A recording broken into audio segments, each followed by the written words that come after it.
Hello everybody, welcome into our latest live video. Today it is the 22nd of May 2025. It's going to be Memorial Day here on Monday the 26th, just FYI, and a reminder, we still plan on doing a show on Monday as always for our members, and we hope you'll be joining us then if you have the day off and are looking for some part of community to engage with. We hope to see you in our live chat. Today I've got an external NVMe enclosure because, well, two reasons. We recently did the Silverstone MS1240G enclosure, which is the high-end, expensive, fast, large, heavy, gets hot because it's fast. And I wanted to show you guys that you don't have to spend that kind of money if you don't need that kind of speed. No differently than a car. You know, you're going to pay a lot more money for a car that gets worse gas mileage and probably runs hotter. That is a higher performance car than what you actually need. And I saw that the company Fanxiang, which we've been using their SSDs for some time, they're a hidden secret. Like, if you know about them, then you know. And for everybody else, let them waste their money on the name brands. And for anybody who ever says anything bad about them, every company's got somebody who's had a bad experience with them, right? Oh, that lost my data, that. Well, find me a company that makes an NVMe where nobody makes that statement. Furthermore, it shouldn't really matter because you're supposed to have backups and you can just send the drive in for warranty. So anytime you read those kind of statements or reviews from people, just roll your eyes and feel sorry that they have to go through life being victims because of their lack of taking any responsibility or increasing their own knowledge or their own accepting their personal role in that. It's not a manufacturer affliction, it is a mental affliction in today's manufacturing. Now, with that being said, you believe whatever you want to. I'm a big believer in Fanxiang. I think it's, if you want to follow the crowd, go for it. But if you want to go away from the crowd, where there is value that very little people at this time here in America know about, it's real easy to get your hands on Fanxiang SSDs and Fanxiang external drives, and they're cheap, super cheap. So take, for example, the Silverstone unit that we were reviewing the other day. It's $125 on Amazon. Now, that being said, probably the enclosure and cable are worth $60 alone because of all the way that it's made. It's like a milled out piece of aluminum or an alloy. It's pretty expensive process, and it's also very high performance. So you're already going to pay more for a high performance NVMe, and you need a high-end PC with USB 4, which is already going to cost you more money. So if you have a desire for that or a need for that, you represent the few. All right, congratulations. But for all the rest of us, what about an affordable, easy to use, easy to obtain external enclosure for an old NVMe drive that maybe you've upgraded? I keep telling you guys time and time again, putting more than one NVMe drive or more than one solid state drive in a computer is so backwards. It is the equivalent of putting all your eggs in one basket. Now, that might have been the case in the days when baskets were rare or expensive. However, the opposite has become true. The eggs have gotten expensive. The baskets are cheap. Separate the eggs in the different baskets. Preferably, don't rely on on putting everything in one location, because when disaster strikes for any reason, it could be a component failure, it could be an electrical outage that causes a power issue that results in damaging equipment. It could be a theft. It could be a virus. It could be, whoops, I didn't mean to delete that. I mean, this just goes on and on and on. People are their own worst enemies when it comes to computers. And I can tell you that as a computer tech, wholeheartedly and honestly, the worst thing that can affect a computer is the end user, at least when there is damage to be done. The end users think they're going to outsmart the engineers, and it's just a matter of time. Sometimes the results aren't like instantly obvious. And sometimes when the results happen months later, there is still a lack of recognition to the end user accepting responsibility for causing their own problem. Now, there's no law against it. If end users want to sit there and bang their thumbs with hammers, I mean, sell them hammers. But I'm sitting here putting Band-Aids on all these thumbs, and I'm scratching my head going, when is this going to stop? So if you have an extra NVMe drive laying around, don't put it in your system. Put it in an external enclosure, and then in a few months when everything gets bad, and it will, just give it enough time, where you have a system problem, you can then write to me and say, now I get it, Carey, thank you for letting me know, because I was able to take my data and immediately go use or finish whatever I was working on when that unexpected event happened, whatever that was, and then I can handle that with less pressure and still get whatever I was doing done. This is why you don't put multiple drives in one machine. Not to mention you add more heat and more power consumption. And overall, it's really, really bad as far as backups, because if you're just backing up one internal drive to another, anything happens to that computer, again, viruses, thefts, it's gone. It's just gone. So if you don't care about your data, I mean, you're the only one who does. So if you don't, I guess that's pretty much that. So if it's games, so what, you can reinstall a game. Or if you need a large drive for games, I'm not really interested in games because of how expensive they are, right? You got to have all this money to buy graphics cards, all this money to buy the game or pay a continual subscription. And then you have to have all this free time on your hands to play the game. So, you know, look, if you have enough money that you're having back problems carrying around all your gold, I can't really help you. I mean, good for you. I'm sorry to hear about your back problems from carrying around all your gold. But it's hard for me to relate to that, and it's also hard for me as a business to focus on trying to acquire customers like that. There's just not many of them, and many of them don't like to part with their gold. So they just complain about how terrible the gold is, that it's hurting their back.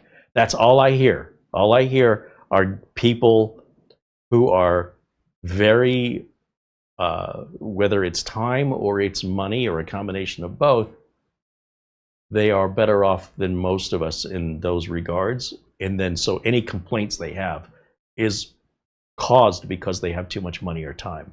It's not because of the thing they're complaining about.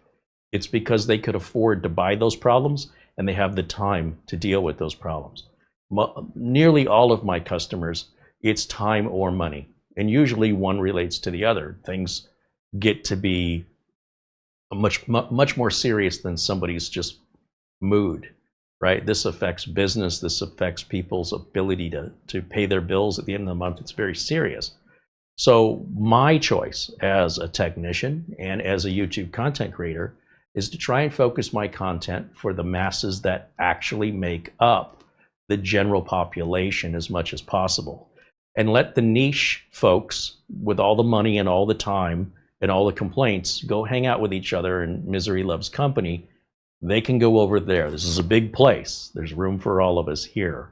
And if that's what you're looking for, you will not find it here. You're not going to find a bunch of people complaining about overclocking and XMP and, you know, the issues involving too much money and too much time. Now, I'm not opposed to those problems. I wish I had them. But until and if I ever reach that level of financial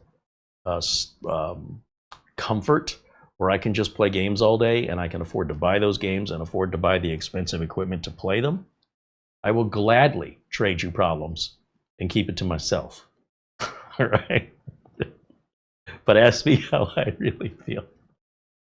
So today I saw Fanxiang recently. I saw this on Amazon, and it's a little drive enclosure. It's $30, and it's kind of cool. It's got little lights and screen on it that are probably of no useful purpose, but other than to entertain you. So the fact is they're not charging you extra for that. I mean, for 30 bucks, that's a deal. This is not fast in the sense that if this is 40 gigs per second, this is 10 gigs per second. This can be up to 3,800 megabytes per second on a USB 4 port, which most of you don't have. This can be about 1,000 megabytes per second, which is pretty common on a high-end flash drive, and about a third of the speed of most Gen 3 drives, but it's external. How much data are you backing up? And how often? I mean, presumably, you're going to be using an older NVMe drive, which presumably would also be smaller in capacity. It's one of the reasons people upgrade. So if you're complaining that 1,000 gigabits or 1,000 megabytes per second is too slow, this won't be the channel for you, because I don't deal with unreasonable people. If you're going to spend $30 to put a drive in an enclosure, and you've got a high performance drive, you've mismatched your parts, and you're just not a reasonable person to expect that's going to perform better. The 1,000 megabytes per second is nothing to shake a stick at, and it's about 5 times or more faster than your traditional mechanical drives. So just bear that in mind. And unreasonable people are allowed to be unreasonable, and they're allowed to be miserable, and there's nothing we can do to help them until they adjust their perspectives. That's something they have to do. I cannot help them with that. So just bear that in mind as you hear any criticisms or critiques about any of this stuff, that there is a price to performance value that needs to be evaluated to determine what your values are, what your time is worth, and how much money you're willing to part with for what return on investment. There's no right answer here, but there is clearly consensus. There's the largest number of people out there that will have an external NVMe drive laying around will likely have an older, smaller drive, or they may have installed it, in my opinion, inside of a machine unwisely, just to keep it. I don't want it to go to waste, kind of an attitude. And I would remove it and put it in an enclosure. And the speed difference won't be that much, because you're probably not moving that much data. And if you are moving that much data, I'd like to know where you're getting it from. Because if what you're doing is pirating, I'm not helping you.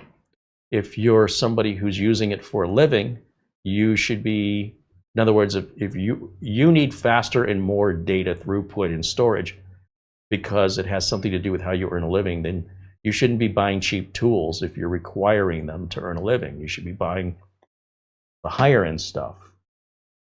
So what you should be doing, it's very different for some viewers than what they are doing. And I want to put that all out there now, because I already see the comments. The comments are generally, they've been the same over the years. There's not really been any sort of massive movement in the culture where people want to rise above the very lowest minimum, but have impulse control and feel the need to complain or to criticize. Well, they themselves are completely random, anonymized strangers who may not even be real people, but bots for all we know. So I want you to keep all this in mind, especially if you look at other YouTube videos, and if you're looking at reviews, kind of gauge who the review is coming from, because a lot of people that are reviewing tech equipment, especially here on YouTube, will use it as a platform to complain about their ignorance if you really listen. It's very strange. Not always, but it's so common right now. I feel like what I do here is even more important than ever before, to just tell it like it is. I'm not making commercials, which is what YouTube and TikTok and all the other platforms want us to do. I refuse to. I am not kowtowing to companies that want to pay me money to tell you guys what they want me to tell you. I don't do that either. And when it comes to the reviews, I see so many bad reviews on Amazon, particularly the negative ones, that are completely unreasonable because somebody received a damaged product, for example, or somebody claimed it was a hassle to return something to Amazon, which it is not. Like, if that's a hassle, like, maybe you shouldn't be touching a computer, because you should have a butler do that for you, or an administrative assistant. If you think that's a hassle, I don't know how you use a computer. But that being said, these are my perspectives coming from a professional in the industry, and what I see and hear both from real people in the real world and virtual people in the online world. And I want to share that perspective with you, just for your consideration, that there might be, if you start looking at it from the way I'm suggesting, you might see things you haven't seen before that have always been there. So with that, Fanxiang did not pay us for this video. They don't even know who I am. Every Fanxiang product you've ever seen on this channel, we've purchased. And we use your membership and your super chats and your Amazon gift cards to buy the vast majority of what you see on this channel, so that you know I'm not lying to you. What advantage would I have to lie and say something's bad or good? There's no money in it for me. There's no. The only thing that's in it for me is to gain your trust, that you know you're getting truthful information, at least from my value perspective, right? Which we may or may not share that value, but that's okay. It's honest from my perspective. I don't have a hidden agenda. Everything is clear and transparent. And also, unlike a lot of other YouTube channels, I like to engage with the viewers so that we can answer any questions live, or any concerns, legitimate concerns you might have that perhaps I hadn't considered. And most other YouTube channels, they don't do that. This is a pretty rare thing, and I appreciate each and every one of you for making it possible for us to create this amazing community where we can operate under such a completely different and unorthodox business model that I feel like should be the normal. But you know what? As long as it's not normal, it motivates me to do it, since I will lead the way and set the example, and we'll wait for the others to catch up and get what we're doing here. But in the meantime, let me say hello to everybody joining us before we get started. So hello to Mark Baggett and Dustin Fuller. Hello to Luke Greenia. And and Luke says, oh, right on. Thank you for the update, Luke.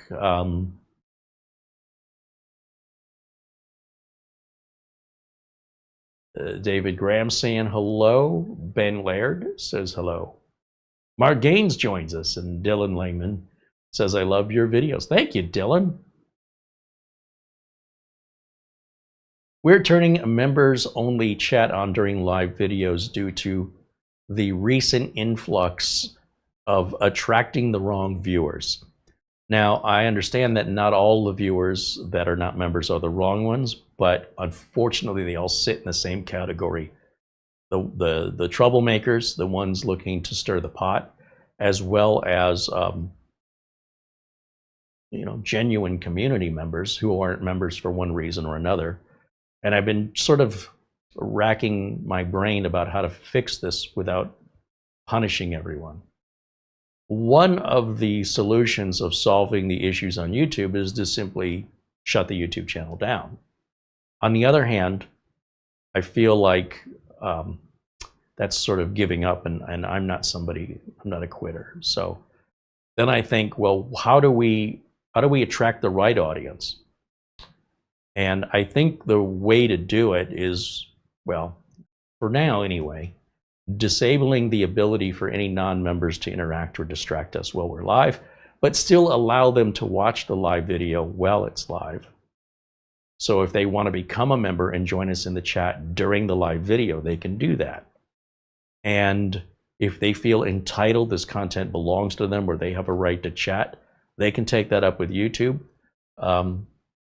Last I checked, I don't owe people, except members or people that have been very kind in the community, I don't owe them anything. So when they complain, I wonder what gives them the right to complain about what's free, because the alternative is like tech deals where there just isn't videos anymore. So that's the balance that we're walking right now, and we'll see if this works. So right now I'm always thrilled with our members, and it's because of our members that we're making the video. And anybody who's not a member watching this video is watching it for free and without sponsorship. I want you to think about that. And if they can't appreciate that, if they find something to complain, what value are they offering, right? I know what I'm offering, and I know what you're offering as a member or as a supporter of the channel. So that's the logic I'm at right now with it, because YouTube themselves isn't really doing anything other than making it worse. So unfortunately, it does mean there are many people who normally join us in live chat that are not members that will no longer be able to. And that's just because they're part of that free chat community, and they have some bad members in there. And it's sad that other people ruin it, but they won't ruin it for any supporter. That's all I can tell you. So with that, we'll see how this goes, and this may be our new standard now. So if you were putting off or wondering what membership includes, it means free videos on Mondays. It also means you're watching sponsor-free videos. It also means there are special benefits to being members that the public doesn't know about, and I don't want to tell them because I don't want them jumping into membership specifically for that reason. And of course, my respect to everybody who's a member when they speak in the chat room. And sometimes people, when you write a message, it can be interpreted one of two ways. It could be interpreted negatively, or maybe it wasn't meant that way. And if I know you, right, I'm going to assume the benefit of the doubt that you didn't mean it the way I'm reading it. But if I don't know you, you're somebody new, you pop into the chat and there's a statement you've made without introducing yourself, without us getting to know you, that maybe you meant as a joke or you meant it lighthearted, but it came off as critical and bullying, my assumption is going to be the opposite. And so until we get to know you. So in any event, we don't need those distractions in the chat anyway. They're not beneficial. And those kind of comments won't be missed because they never added any value to begin with. On the other hand, without the members, well, there wouldn't be a video for them to watch to begin with. So with that, we'll move on with today's video. I just wanted to let you know about this change. And I think this change is going to solve the issues that we've been dealing with as of late. They kind of come and go. They go in waves. So we're in the upper wave now where it's all starting up again. And maybe that'll entice some people to become members and they can hang out with us in our community in the live chat where we are all like-minded, kind individuals. That's what I'm hoping. And if they still won't do it, well, then the videos obviously don't have much value to them. So, you know, we don't really lose anything, and they can choose to watch the video or not. It doesn't cost us money if they watch, and it doesn't cost us money if they don't. So they can leave to punish me, but it doesn't make any financial impact because they're not supporting and we're not sponsored. That's the logic. All right, Ian Gooch with a 10-pound super chat. He goes, here's a few quid for your coffers. Thank you, Ian. Colin Hunt with a 5-pound super chat. And thank you to all the members. Thank you, Colin. Yes, thank you for, oh, there's Barry Klein and Phil Stodd joining us. And yeah, I expect today's show should go a lot smoother without the free view, some of the free viewers creating distraction. Now, the Fanxiang drive, let me show you what this looks like. And I think you're going to be impressed with what you get here for the money, because what we've got is an NVMe enclosure that's USB 3.2 at 10 gigabits per second, which is 1,000 megabytes per second. Most Gen 3 NVMe drives, and let's face it, that's where they start, is Generation 3, are going to run no less than 1,800. So any drive you put in this, it has the capability of running faster than what this drive can do. But by comparison to other external storage methods from little USB hard drives, those are usually under 200 megabytes per second. And flash drives, which can get quite pricey when you get to the larger capacities. So what's great about this deal, at $30.39, you can see here that it's got a little screen on the front of it that gives you some information about your NVMe drive. And you get a USB-C to A cable as well as a C to C cable. It also has an active cooling fan in it, which I think they have a picture of here.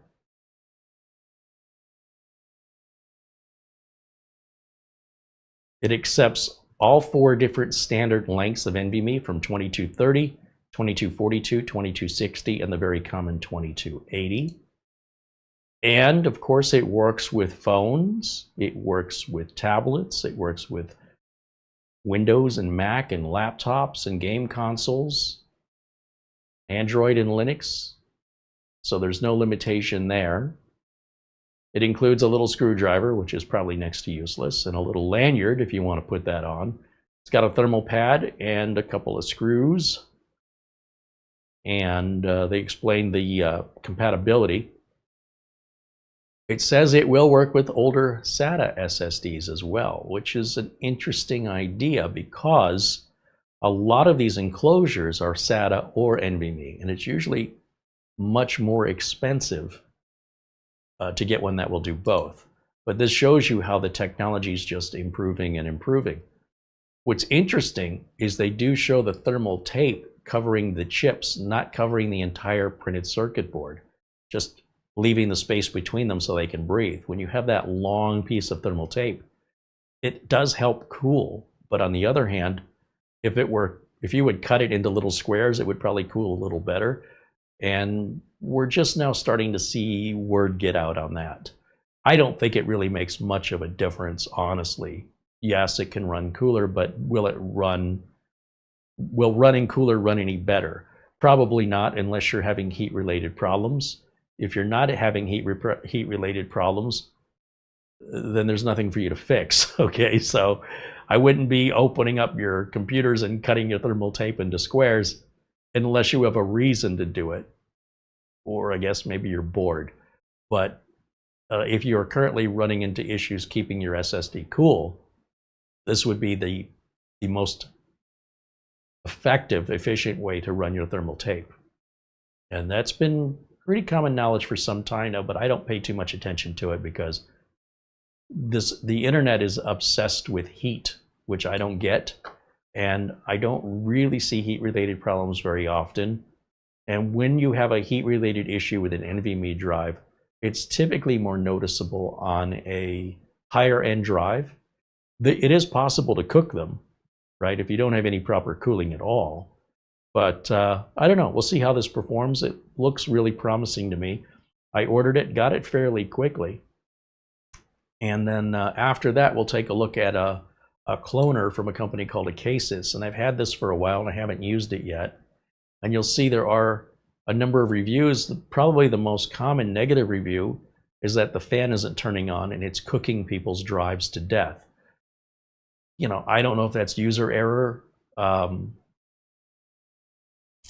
You can use this enclosure simply as a dock with one drive, one NVMe drive, or you can put two NVMe drives in it and use it to clone one to the other without any software and even without having to hook it up to a computer. So that could come in handy if you don't want to deal with software like Acronis. You find the software is too confusing. You just make sure the drives are at least of the same size, or that the drive you're copying to is the same size or larger as the drive you're copying from. It cannot be a smaller drive. It can be with Acronis, but not with a cloning tool. Now, we'll get to that in a minute. Let me jump back over to camera 1. And then let me get back over to our chat room. Mark Gaines with a 10-pound super chat says, Carey, have you seen the new Corsair Air 5400 triple chamber case? No, I've seen there's a bunch of stuff coming out. I'm assuming you're watching some Computex videos, but I've not seen that yet. Thank you for your super chat. Ben Laird with a 10-pound super chat joining us from Scotland. Thank you, Ben.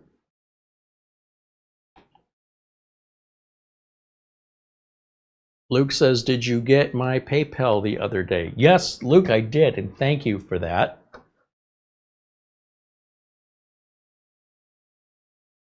Bill Stodd wants to know if anybody's seen the Silverstone FLP02, the retro tower. So remember we did that retro build in the Silverstone case? Well, now Silverstone announced at Computex they're going to make an old school tower.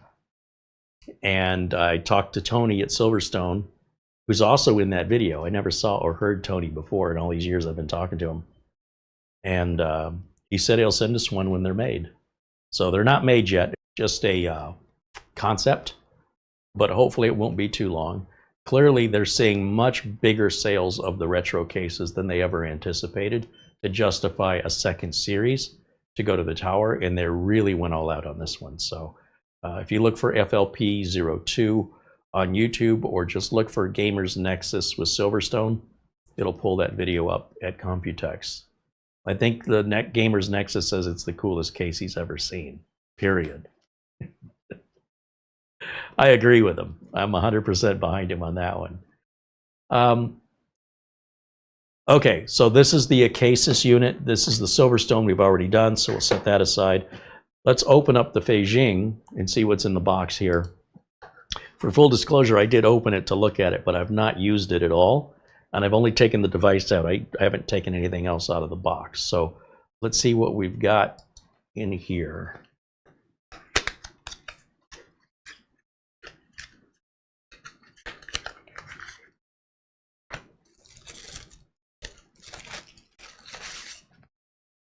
Well, it looks exactly like the picture. There's one screw right here. I guess you have to remove to open it. And then we've got USB-C here and a place for a lanyard to go on the corner. Okay, now let's see what else is in here.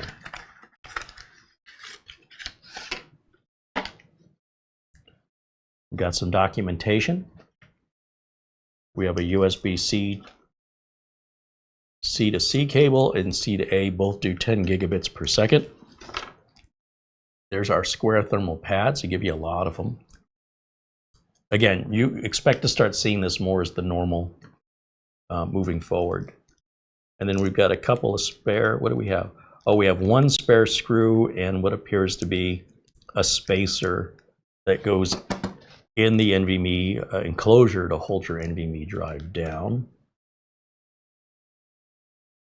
The camera can pick that up. But pretty straightforward. I don't necessarily think we need the lanyard, but they're usually pretty easy to put on. You typically just feed it in one side or the other of the hole and just push it in. Oh, that looks like it's going right inside the drive. Let's try it this way. Sometimes you just follow the natural curvature of the thread, which in this case wants to bend up. Yeah, that's not easy to put in. Not sure how they expect you to do that. They don't give you a tool for this. It literally, it's like threading an old school sewing machine. I would think it should go in this way and come out that corner, just that that would be easier to grab. I'm just not sure how they expect you to grab that, other than, you know, I have some tools here, like this one, that might just do the job. Probably would help if I put my glasses on. And the lanyard, of course, is fully optional. You don't have to put that on. But let me get some glasses, and let's see how difficult this will be to thread in there.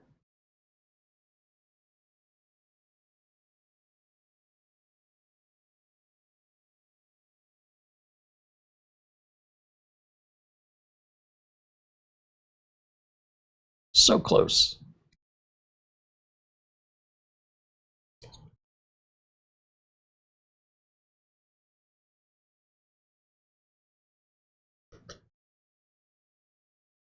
Ideally, if you could keep this loop completely straight, then you should be able to thread it through without any tools. If you could come in and go out completely straight, and I don't know which way would be easier to accomplish that, quite honestly. It's one of those things, you know, for me anyway, I only do it once. And the natural incline is this wants to go down. And unfortunately, when it goes down, it's going inside of the drive.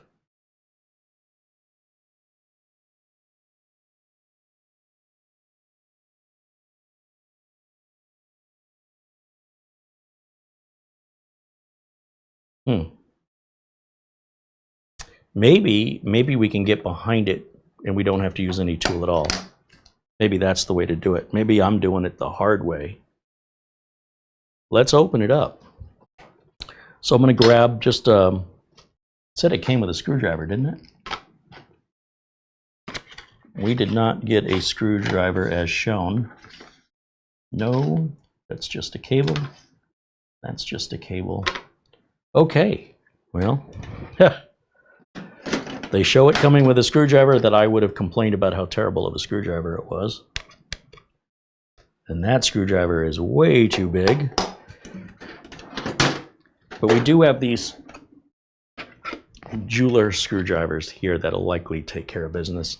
So do be prepared if you order one that you have a very small jeweler's Phillips head, which I believe will be this one right here. Yeah, if anything, this one may be a little small, but it's doing the job.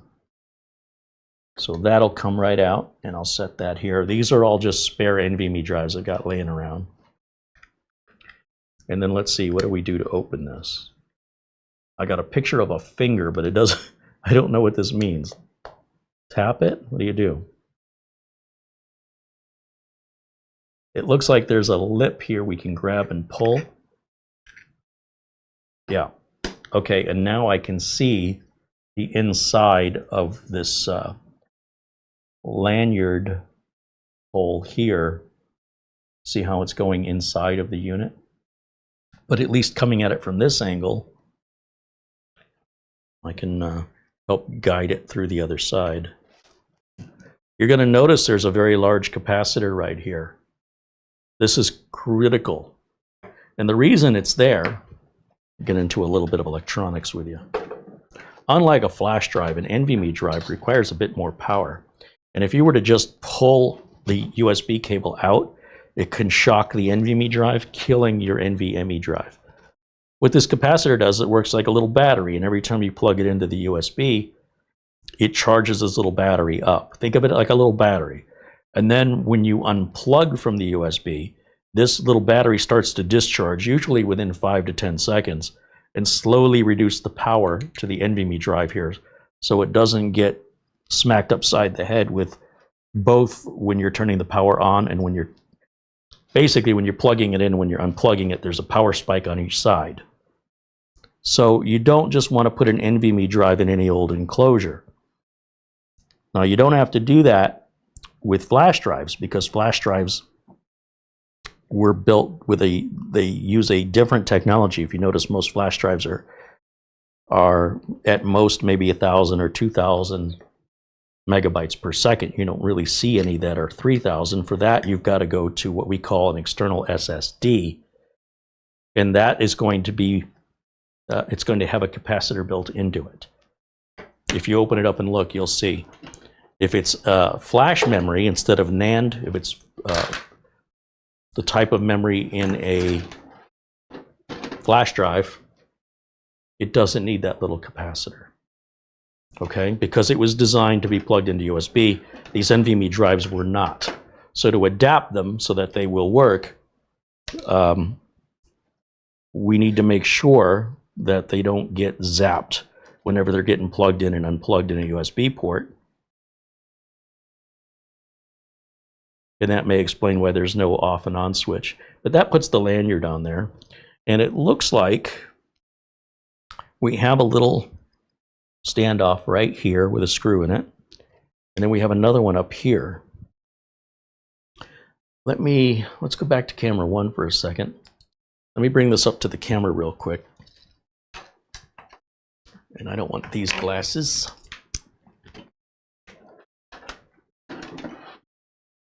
Actually, I'm going to need those again, because whenever I'm doing really delicate work, these have a higher magnification.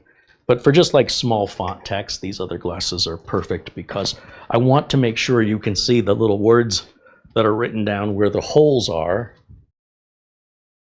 inside. So everywhere there's a hole, there's a number, 2242. That's the size of the drive, 22 millimeters wide, 42 millimeters in length.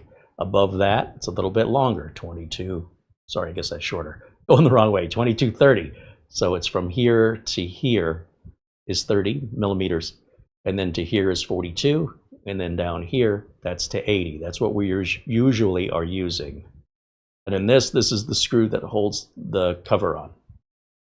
I thought this had a fan on it, but I guess it does not have a fan. But it shouldn't need one anyway, because you really shouldn't be putting Gen 4 or Gen 5 drives in this. They will typically run hotter. They will probably work. However, without an active fan in place, I don't know if you could have heat-related problems, but if you use it the way they intend, it shouldn't be ever a problem to have this plugged in and use it for, hours and hours and hours on end, in theory. So I've got a couple of flash drives here, or I've got a couple of NVMe drives up here. And I don't know, I'm just going to go from this side here. We've got a, well, let's do this crucial P5 right here. Well, these have all been completely cleaned. There's no data on them. There's no partition.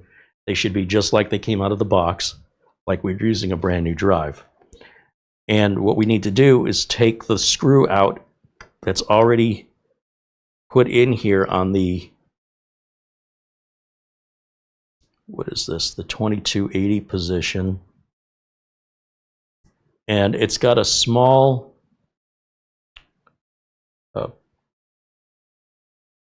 piece that the screw goes into. I'm trying to think of the right word for it. It's like a little standoff. The others are just holes. That means that you'd have to install a standoff, which is in this bag. And you wouldn't want to leave the standoff under there if you were putting a drive over it, or it could short circuit against the back of some NVMe drives. That's why it's left out. But that's basically there for the sole purpose of either putting a smaller drive in, or I suppose if for some reason you lost this one, it would be a spare, because there's also a spare screw there, which I find odd as well. I don't think we're going to need this today. I think with a standard normal NVMe drive 2280, you put it in just like you would on a motherboard. You'll slide that in. That's going to align. Let's see, we'll go back to the close-up camera. We do it one more time. We're going to slide that right into place. That little notch is going to line up with that standoff down here. Not the big one sticking up, that's for the case. This little one. And we'll put that little screw we took out that was right inside of there when we started, which means we don't lose it or worry about,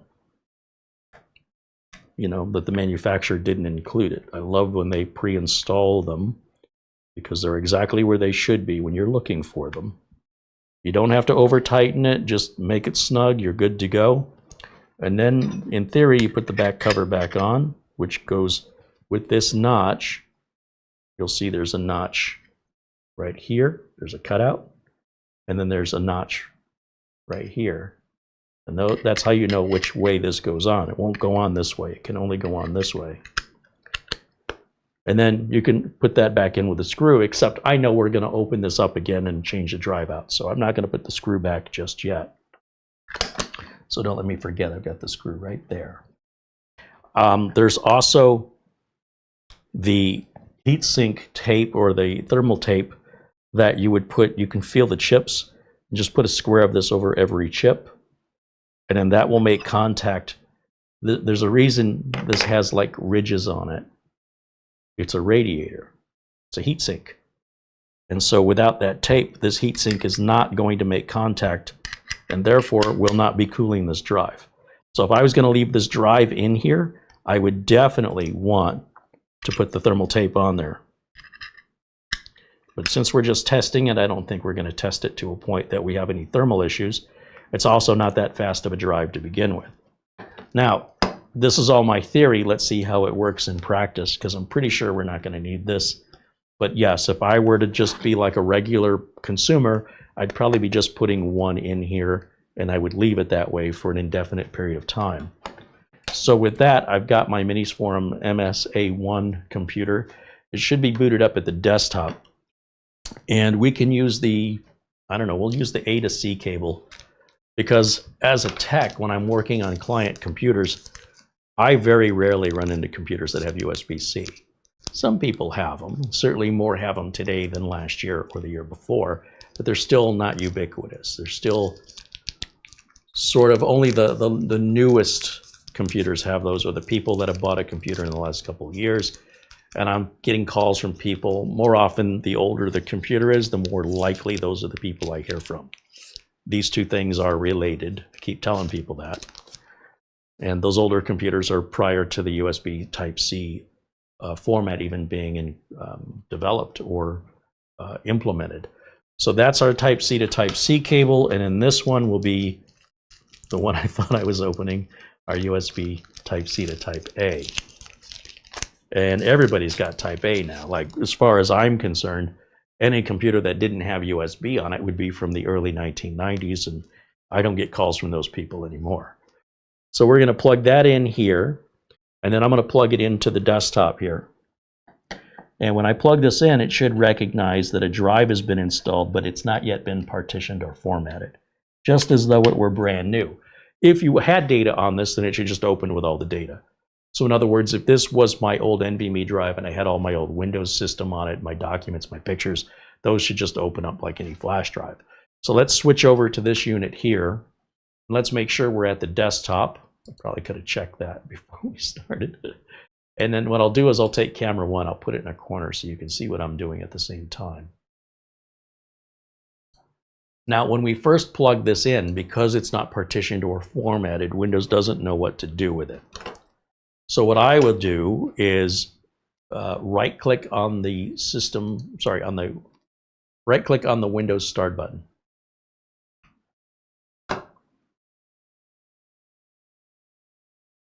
So right mouse click, and under Disk Management, it's kind of a little above the middle of the list there. It should realize at this point we've got a new drive attached. And in this case, as I mentioned, this drive is in a new out-of-the-box condition, meaning I have reset it. So there is no previous data or partition on it or format. So I'm going to just click OK on that. And what that's going to do is initialize it for Windows. And then I'm going to right-click and say New Simple Volume, Next, Next, Next, Next, Next, and Finish. And now it opens and shows nothing because it's a blank flash drive that we've now partitioned and formatted for Windows. When you clean a drive like that, it makes it compatible to use it with like Apple's own operating system, or other formats that are available to other operating systems. So that's why when a manufacturer sells you a drive, it's without partition or format, because they don't know what you're using it in, right? They don't know, is it Linux, Windows, Mac? Going to use it in a phone, Android, iOS. Now, if we go to Crystal Disk Mark, what we should see out of this in performance is 1,000 megabytes per second. I should see that both on the reads and the writes. It's a 512 gig NVMe drive, and let's just see if the numbers match. Now, the other thing that we want to pay attention to, see if this, put that in there like that, is the data screen here. This is going to be a hard thing to show you because what I'm seeing a lot on the screen here, I see it says USB 10 gigs per second, NVMe. The temperature of the drive says it's 57, now 58 degrees Celsius. The model of the drive, the CT500 P5. I can't tell what else those numbers are. They're so tiny. The health of the drive is written in Chinese. It says 100%.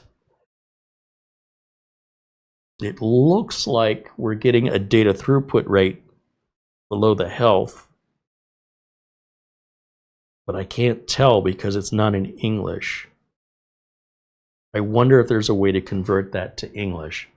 So this is the data screen here. If I turn it around, and yeah, we got about what I was expecting, 1,000 on the reads and writes on a standard Gen 3 NVMe drive. And if I go over here to camera 2, I don't know how successful I'm going to be at trying to show you that screen. I don't know if you can zoom in on that.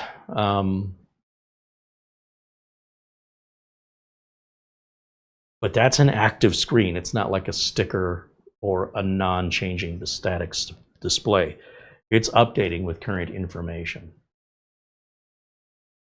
I don't think any of that information is necessary. I've never had an external drive where I thought to myself, man, I wish I had a little screen that I could see the health of the drive. Like usually, if the drive's working, you know it. And if it's not working, you know it. If you need a screen to tell you, I'm not sure you understand how computers work.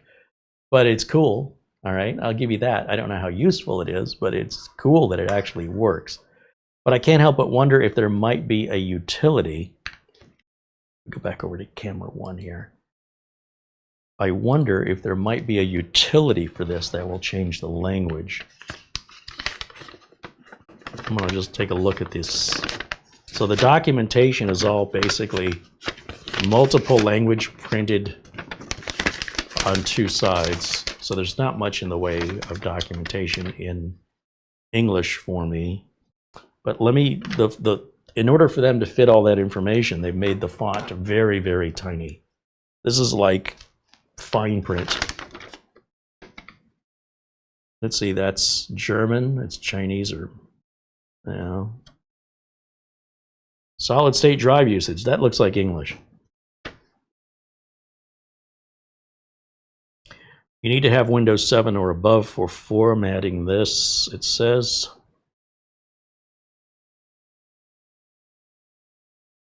It is recommended to use the Windows 7 operating system because only the Win 7 operating system, the perfect support for SSD, the support of trim technology, the system is enabled by default trim, no separate setup required. Turn off power saving and on high performance. Turn off power saving mode in BIOS. Turn on high performance mode in control panel power options, which can greatly improve SSD speed and performance. Well, you can't go faster than USB 3, which is already 1,000. So if you're hitting 1,000, you have to go to a higher end USB, which also means a higher end USB controller. So if you're already hitting the maximum of 10 gigabits per second or 1,000 megabytes per second, then you don't need to make any adjustment. You're already going as fast as you can go.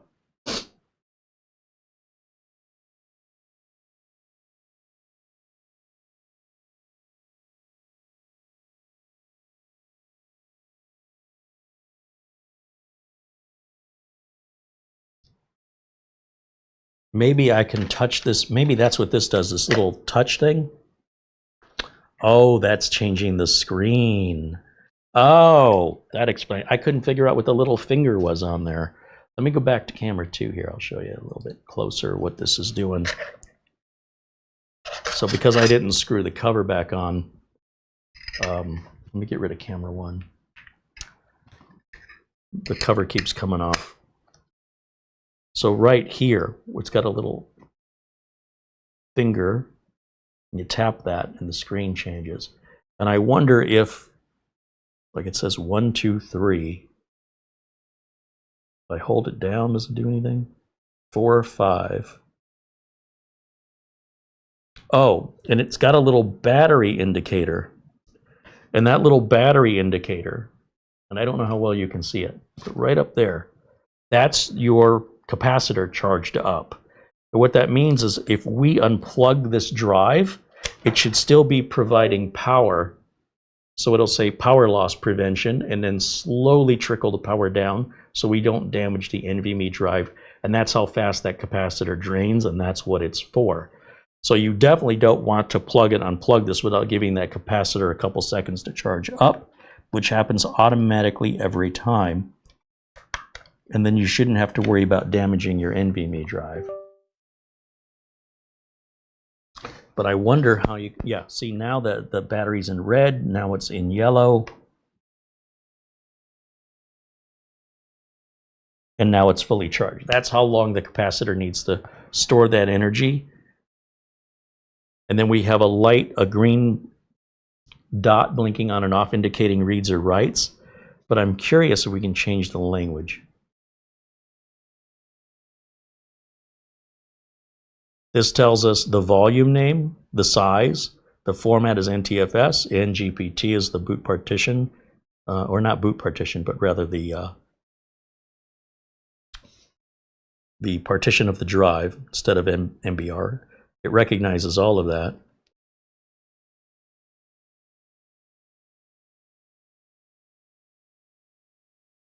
Can I change the language? I bet there's a way.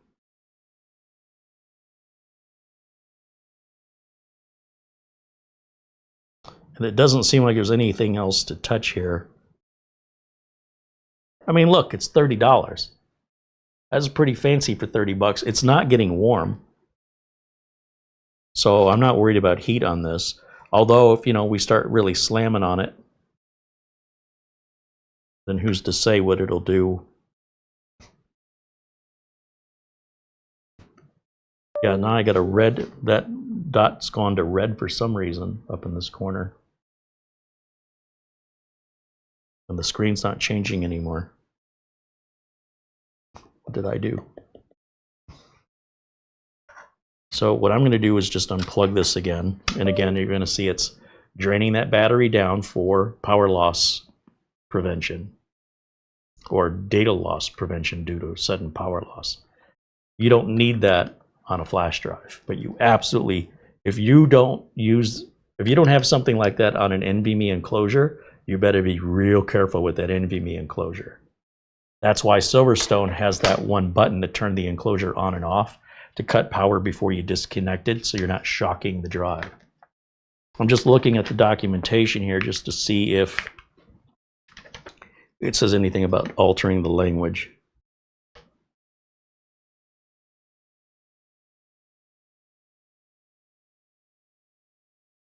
The green dot indicates normal read and write.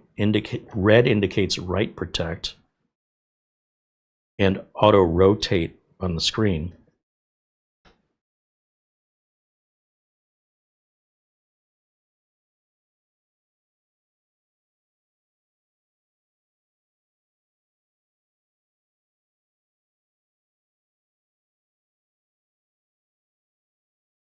Press 3 to indicate between English and Chinese. Okay, well, I don't know how to do that. What does it mean, press 3? It always seemed like it had one button. Keep losing that bottom. Maybe I should have put the screw in it. The thing about the bottom here is it goes in this way first, and then the little notch that sticks out slides in. Otherwise, it won't seat evenly. Then the screw goes in to hold it in place.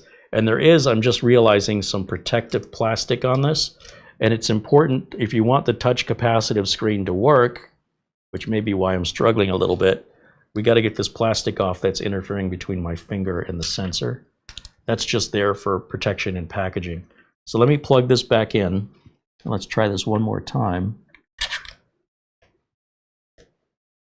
So there it says Fanxiang.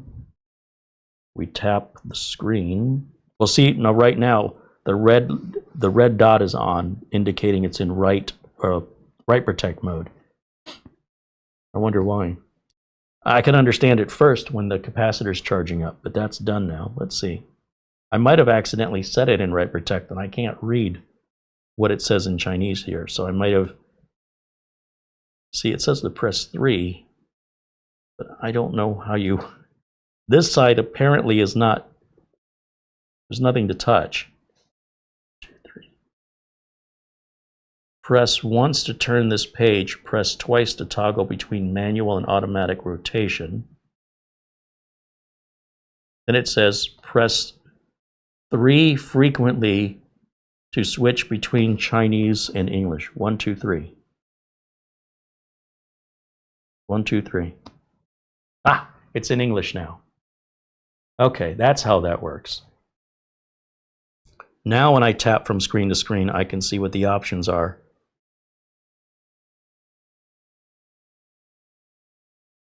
Press 4 to rotate the direction of the display. 1, 2, 3, 4. Ah, now it's sideways. 1, 2, 3, 4. Okay, so why is it in write protect mode?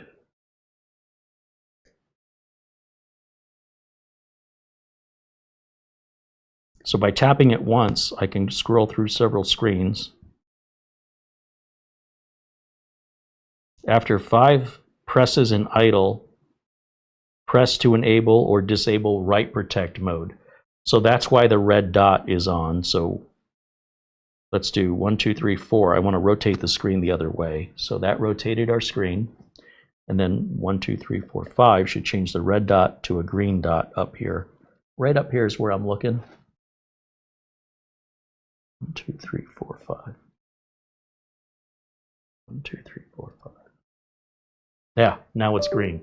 So it could be very easy for you to confuse yourself if you're accidentally touching it there multiple times and the drive says you can't write to it because it's in a write protected mode. On the other hand, if you're worried about a computer virus transferring from the computer to this, you can just turn that on the device, so you don't have to worry about getting the virus on your NVMe drive. Although it only works to the NVMe drive, not from it. You'd have to enable that on the other machine. But there you go. I mean, that for $30, what do you think? I think that's a pretty good deal. And you know, they're going to keep these cables short. This USB cable, they're pretty short cables, because the longer the cable is, the harder it is to get the data transfer to stay up to speed. As you add more and more impedance to the cable, more basically resistance, and the cable starts costing more and more with extra shielding to get it longer and longer and longer. So I appreciate the short cable, and it's one of the reasons that I don't personally like when case manufacturers put the USB ports in the middle, like on the outside of the case of a tower. Give me the USB ports on top, or give them to me on the bottom. Otherwise, you're going to have this thing dangling by its own weight. And if you keep it there a while, give it enough time, and it'll just work itself free and fall to the floor. It's not going to hurt it if it fell to the floor. But if you're in the middle of using it, it will interrupt what you're doing and may not save your data. And at least it's got that battery well, what would you call it? That battery power loss prevention, which is critical. And I cannot stress this enough. If you're going to put an NVMe drive in an enclosure, you absolutely want that. Now, this also says it works with SATA M.2 drives. And you know, I do have a SATA drive that I have no plans for it. It's like a 2 terabyte Western Digital Blue. Those will only do a maximum 550 megabytes per second, which is just about half the speed of a USB 3.2. So there's obviously nothing to do with performance, but it is a nice 2 terabyte of storage. And I just won't use it because of how slow it is. But I think I might have the perfect drive for this. So what I'm going to do is I'm going to unplug this and let that drain as it does. And I'm going to go grab that SATA drive. I didn't grab it beforehand because I was thinking this was NVMe only. But now that I'm taking a closer look and it says SATA, let's verify that. And I might just leave the SATA drive in there, because like I said, it's been sitting for a couple of years. I won't use it, but now maybe I will.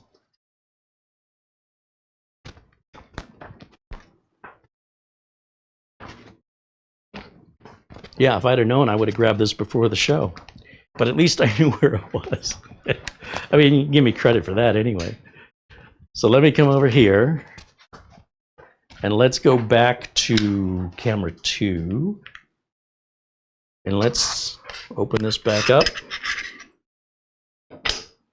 And this drive, we have to unscrew this. I do wish this was a quick disconnect, but it's really not meant to be temporary. It's meant to be a, you know, a new home for your NVMe drive. So now that we've formatted that, I need to clean it later. This is my 2 terabyte Western Digital SATA. You'll see it's got the 2 notches on this side of it. Thankfully, I've had it in this little enclosure. It's kept it dust-free this whole time. Let's see if it works. Plug that in there and put the screw back down.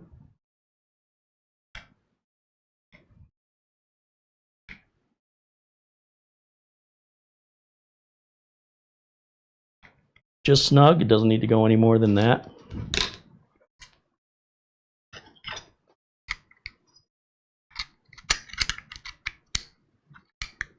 When you plug this back on, the ridges face the outside.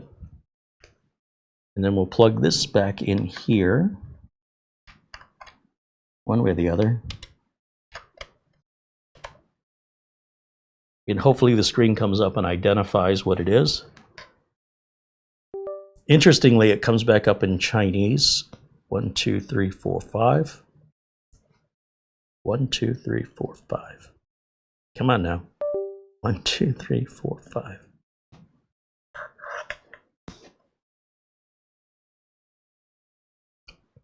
Oh, 5 is switching the write protect on and off. It's 1, 2, 3, right?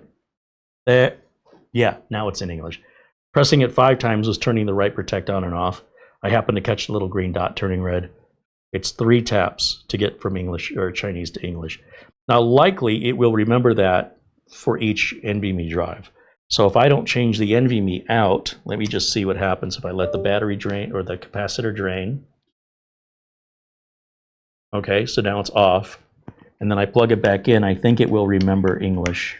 I don't think I have to do that every time. Let's see. Yeah. So again, it's not meant for you to keep installing and removing NVMe's. They do make better, more optimized tools for that, like you've seen me use from Silverstone, the TS16. Let's do this now. Let me set this down somewhere. And let's go back over to this desktop over here. And once again, I'm going to have to likely format this. Let's see. Close out Crystal Disk Mark. We'll right-click on the Start button and go to Disk Management. Hopefully it says, hey, there's a new drive attached that, yeah, and it wants to know what partition table we want to use, GPT or MBR. So I'll just use all the defaults, right-click, New Simple Volume. This will format that new GPR partition. So now it's compatible with Windows, or it will be when it's done, and now it opens up empty. So that is in fact working, and we'll run Crystal Disk Mark. And I don't expect any more than 550 megabytes per second, but I also don't expect much less than that either. Certainly nothing less than 520 or thereabouts. So somewhere between 520 and 560, I would consider that expected and normal. Yeah, there we go, just as I said. I expect the write speeds should be identical, I think.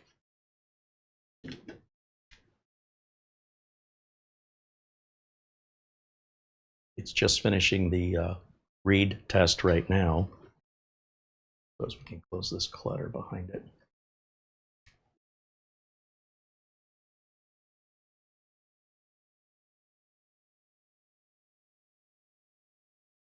And what are we getting? Yep, so a little bit slower on the writes, but that's exactly the way a SATA M.2 drive should run. SATA's long been, as far as I'm concerned, obsolete, so it doesn't make much sense to pay for a SATA M.2 drive when you can get an NVMe drive of the same capacity for the same or even less money. It's a crazy world, but that's how it works.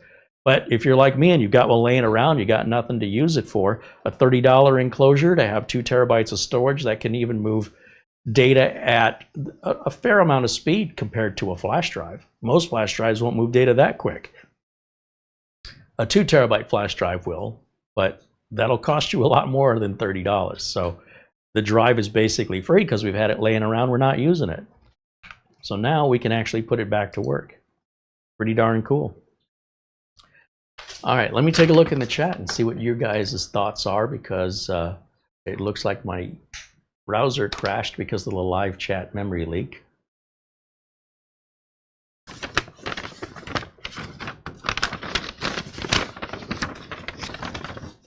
Iceman said my screwdriver is under the front of your keyboard. Oh, did it slide? Is that what happened?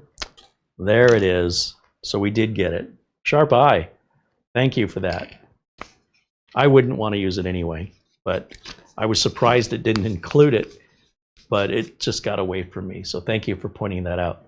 So that is our screwdriver that was included in the box.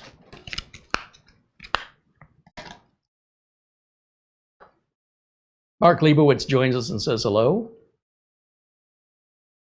Mike Quinton says he's got 2 of the M.2 enclosures. Works good, but the drive info icon won't convert to English, thus not asking for a refund, but contacting the company.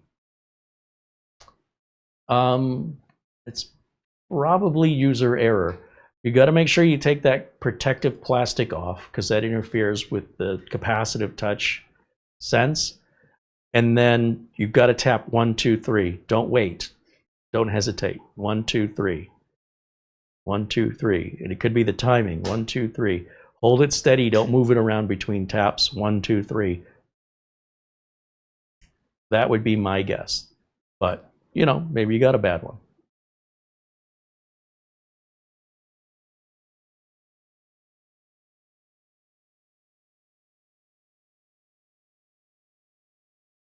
The ingredient says that's cool looking. Oh, and Luke also mentions the screwdriver was in front of the keyboard. What do you gotta do? Live video.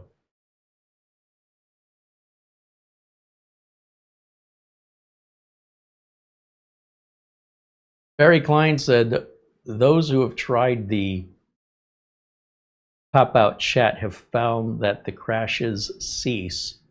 I've been using it for the last 8 or so chats without as much as a burp. Well, the problem if I pop out the chat is it may not be as easy for me to locate the chat, and the screen is a lot bigger, which means for me to put OBS side by side, one overlaps the other. But I'll try it just out of curiosity, just to see if it helps. But good to know, and you guys can try that too. If you're suffering from the live chat memory leak, pop that chat out and see if the crashes stop. Or if it's only working for Barry, I don't know. You guys will have to let me know. All right, so in all, $30 for that enclosure. So now, what if we want to clone one NVMe drive to another? Maybe you're intimidated by the software, you can't figure it out, you don't want to figure it out, you just want to push a button and make it happen. It seems like a lot of money to spend for a specialty hardware device unless you're doing it on a regular basis, like you run a computer repair shop. And if you're running a computer repair shop, you should know how to use the software. So I'm not sure who this is for, but it does exist. And the one we've got here, let me get this out of the way. We know this all works. And what I will, just to conclude on this, I will probably put the little thermal pads on top and put the screw back in here, and I'm going to just leave it like that. I think that's, for 30 bucks, sign me up. We'll keep the extra USB-C cable over there, the screws, the screwdriver, and that thermal tape. Okay, so that all gets kept together. Because now I want to open up this ACASIS dual NVMe M.2 enclosure. You'll notice it doesn't say SATA on it. It's going to be NVMe only.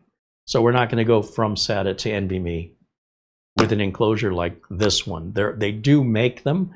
They're a lot more money. And you could use a device like this to go from SATA to a device like this to go to NVMe and then use software to clone.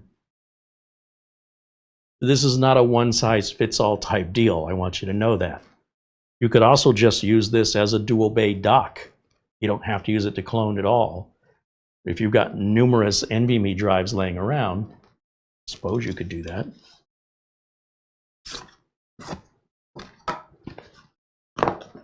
I've had really no opportunity to put this to the test. I haven't really had to do any cloning. In the last clone I did, I think I used a Cronus because for me it's just easier than whipping out hardware, because this is going to need a power adapter. Something like this is not going to run off USB power. And apparently, let's try something here. Let me go back over to camera 2. Here's a close-up of it. It looks like we have a button right here on each side. Squeeze the button. Does this come up? There's one side that opens. Squeeze the button again. It's the other side that opens. Oh, and there's thermal tape in here. Okay. I don't know why you would be using thermal tape in an enclosure that's meant to be temporary, but you know, to each their own. It looks like we've got USB Type-C cable here and a little teeny tiny 5-volt barrel jack there. And so here's the deal. On the front we've got a button. We've got 2 buttons on the front, whatever these do. And then we have a percentage indicator. So really, well, you could use this as a dock. What this is really best intended for would be to just plug it into power, put your source in your target NVMe drives in here and close it, and then hit the clone button without even involving a computer. And this will tell you when it reaches 100% when it's done. Then take the drive out, put it in your machine, and you don't deal with any software at all. If you wanted to use this as a dock, you don't have to use both bays. You could use one or the other or both, and then you would use the USB cable to plug it into a computer, but you will still need the power cable, which makes it less convenient as a dock. it does have a cooling fan back here, and that cooling fan better be running, because when you have two NVMe drives back to back, you've got twice the heat, and then you've doubled the amount of heat where they meet at the bottom. Just trying to figure out if there's plastic on here. Yeah, there is some plastic on here. And it's really important you take this plastic off of here. It's just there to protect things from getting scratched in shipping. And what'll happen over time is it'll yellow and bubble up. It'll make your device look terrible. When you have a lot of plastic over like heat sinks and things, it can actually impact their ability to cool. So for all those reasons, I recommend removing that plastic. It's just there, like styrofoam, you know, get rid of the styrofoam too when you're unboxing a computer case. What are you leaving the styrofoam on for? So let's try this. Let's grab, trying to think of the best way I can give you an example of this. And what I'm thinking is, I want to get a little computer set up here that'll be real easy for us to get into. And was it the GMK Tech? Let's shut this off for now, because I want to use this space here for another mini PC. So let me jump back over to this desktop. Let's close this.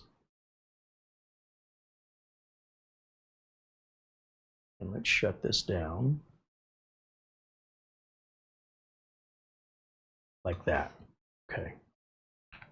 And then I just want to, there we go. Now that's off. GMK Tech, which I have right over here. How convenient. And as I recall, if I'm remembering correctly, we can open this up without any screws, without any tools. Is this the one? Yeah, this is the one.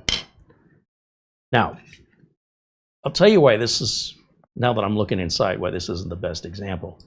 This unit has apparently another NVMe slot here, except it's only a 2242. But if this was full length, we could just start some software and go from one to the other. You know what I mean? And not have to buy a specific tool for this. But here's what I want to do. Let's make sure this works, okay? Let's grab, we'll grab the power supply out of the box, which is right in front of me.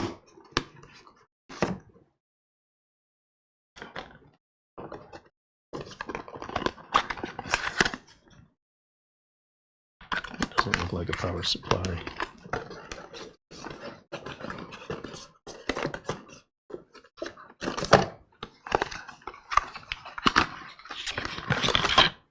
Power supply. Okay.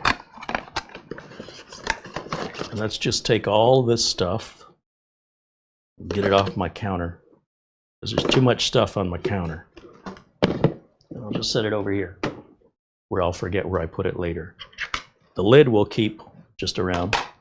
And let's plug this in and turn it on and see that it works. And we'll put a, I don't know, a notepad file or something on there so you know there's no trickery. Like I have any reason to trick you anyway, but just because we can. And to remove any doubters, let me plug this in. Gotta give the mini PC some power. And then we need an HDMI cable. And we need an Ethernet cable. We'll plug that in. And we need our keyboard and our mouse, which I plugged in somewhere. Just plug it in here for now. We'll turn the unit on.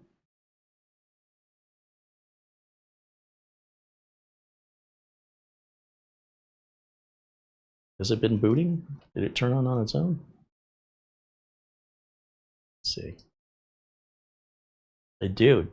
It's on the desktop. Well, that's not scary. Well, I was holding it. Maybe I accidentally pressed the button. But it does look like we booted up here. So let's grab, I don't know, let's open Notepad. And what is this? Oh, this was the driver extraction. Is that what it was?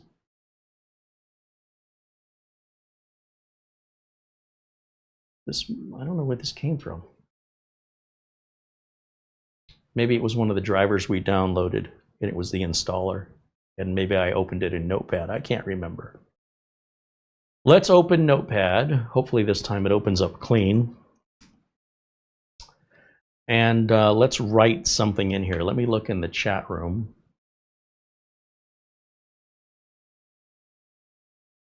Give me something unique to write in Notepad here. Mark Baggett said he's also been popping out the live chat, and that seems to have fixed the crashes for him as well. That's 2 of you.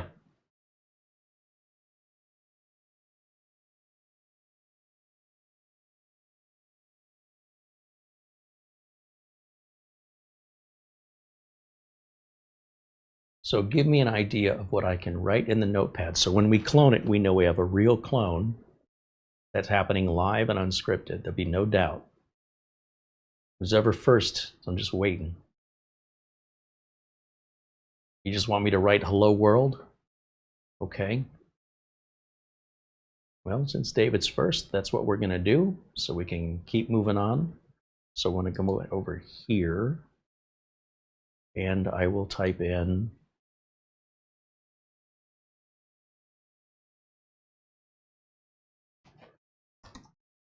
hello world. And I'm not even going to save it. I'm just going to close out Notepad. Okay, now I'm going to shut this down.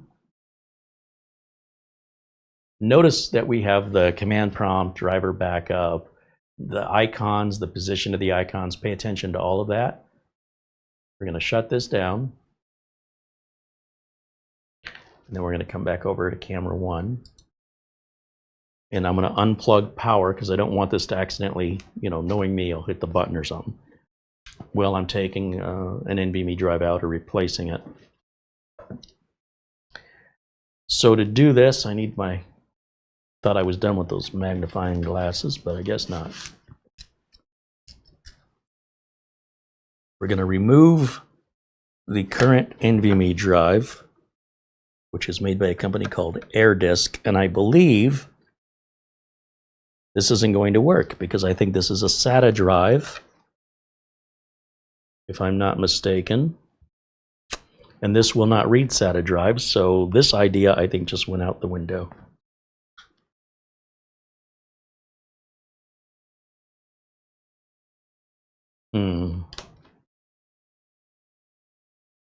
No, it says it's PCIe 3x4. So according to this, it's NVMe. I think we'll be okay. Now, looking at this, one side will be the target drive, and one side will be the source. So source and destination, or source and target. I don't know which is which, though. How do you know? Is it under the lid? It says A, right up here. It says the letter A. And then I'm going to guess this one says B.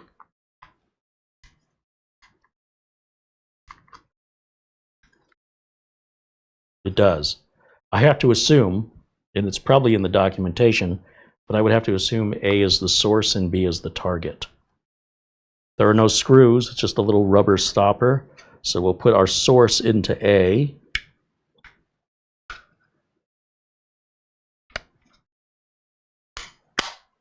And on the other side is our target. So which of these, once again, we're going to go to the audience here. Which one of these drives should I use as the target? These are all formatted in blank, new out of the box. Ignore these on the edges. 1, 2, 3, 4, 5, 6, 7. Somebody give me a number. 1, 2, 3, 4, 5, 6, 7. 1, 2, 3, 4, 5, 6, 7. Whichever number whoever's first. 1. David Graham wants 1. What do we have here? A 250 gig drive. Is that going to be big enough? How big is this one? I think they're either the same size. This one might be a little bit small. If the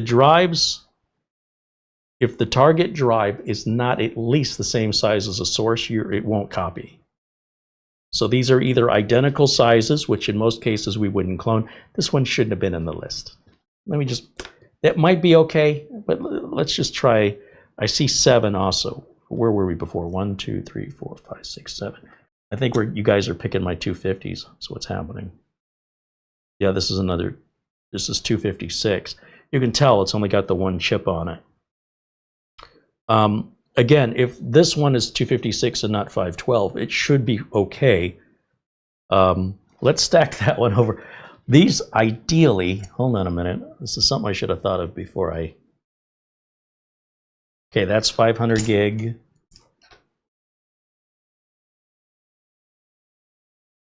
This is, I don't know.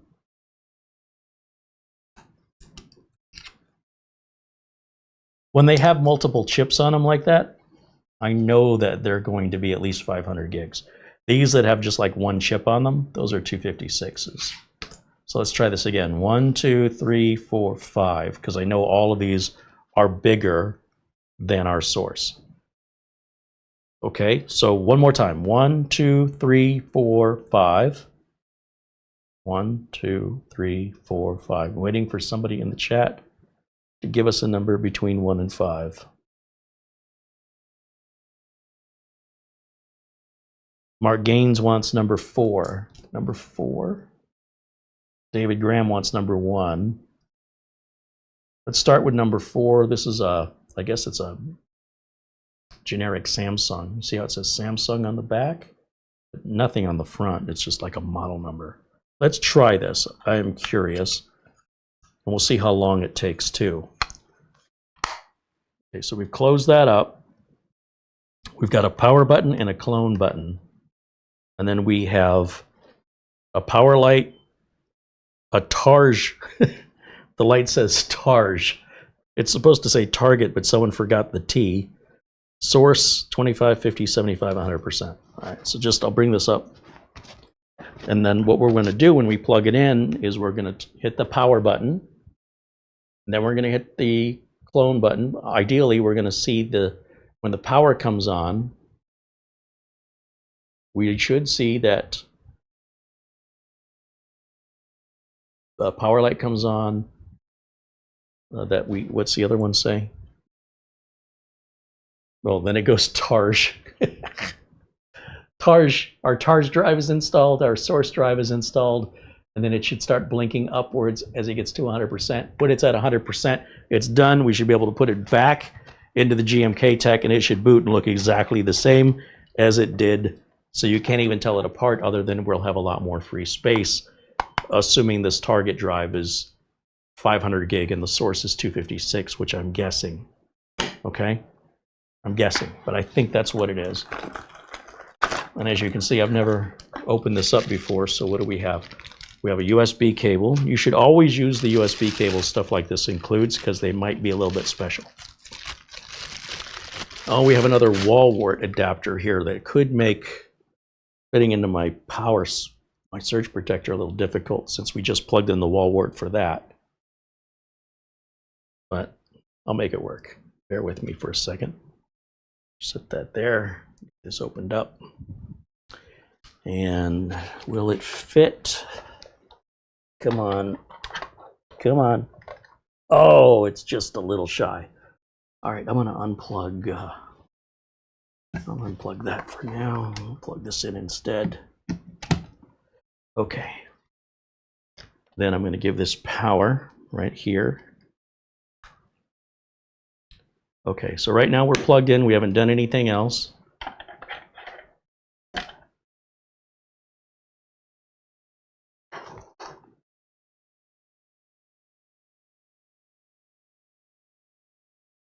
Where did that screw go to? I can't. Oh, the screw went to this. Okay.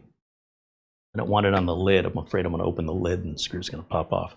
It's super teeny tiny. Hit the power button. We do get the power light. Is the fan turning? Some of the negative reviews on YouTube said it's burned up their drives.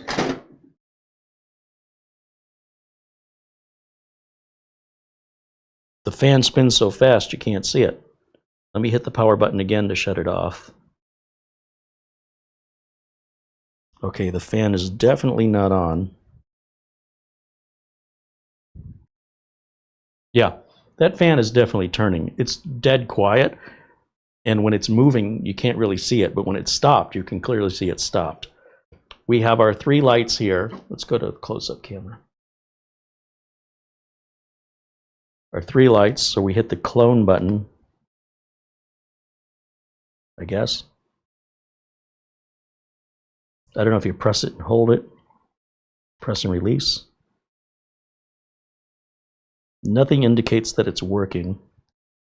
Like, I don't see a blinking light. Maybe you hold the button in for a few seconds just to make sure you're not doing it by mistake. There it goes.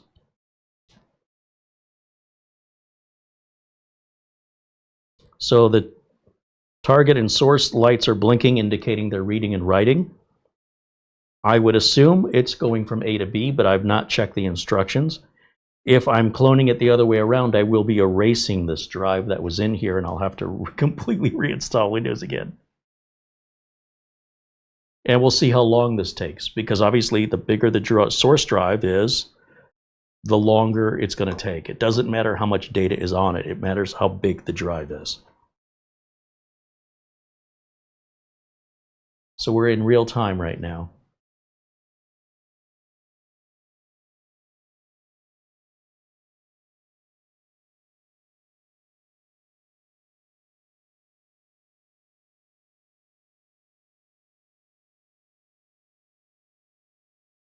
Andy Kane joins us and says hello. Welcome in, Andy. Now, I wouldn't recommend, like I've got this on the desk, we want the air to get sucked in through here and blown out through here. So we don't want to block this. Ideally, you'd lay it flat. But the fact that they've got the words vertical implies they want this vertical. But you'd actually be blocking how effective the cooling will be if the air can't move freely from one end to the other. There's no ventilation across the sides. So for that reason, I would have put the wording sideways and maybe put some rubber feet to indicate, to set it down where it doesn't scratch a desk or anything. So it looks like the 50% light is staying lit now. So I'm going to guess all 4 lights stay lit when it's done, and these lights should stop blinking. Like I say, the blinking lights indicate on the source and target that reading and or writing is taking effect, or the drive is active. And you see, you only have power. There's no USB cable involved in this because it's a clone. We only need the USB cable if we want to see the drives like as a dock. So in this way, you could sit there and clone drives while not taking up computer resources if you've got other things to do. But if you only had to clone one drive, this would be an expensive way to do it.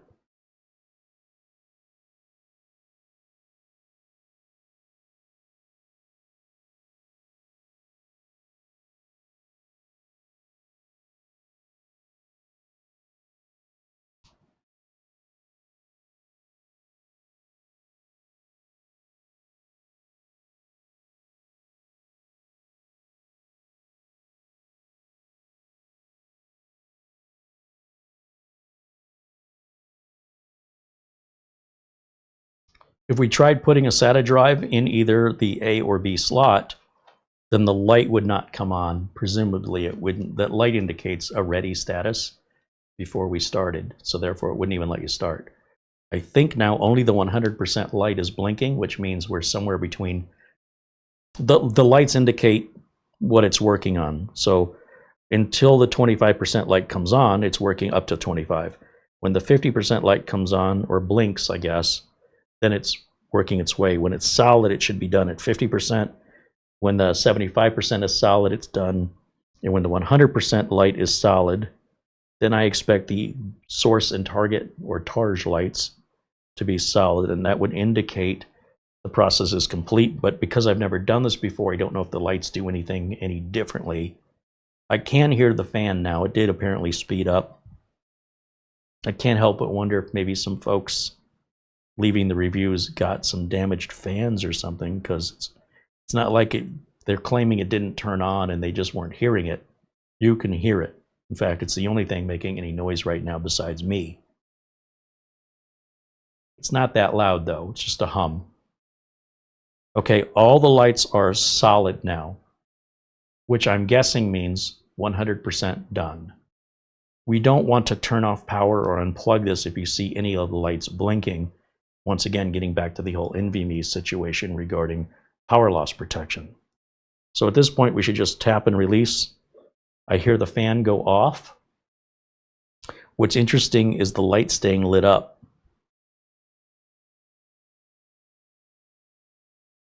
You know, if I turn the unit off, I want to see the lights go out. That bothers me, but I'm guessing it's done. And it should be safe to remove these drives.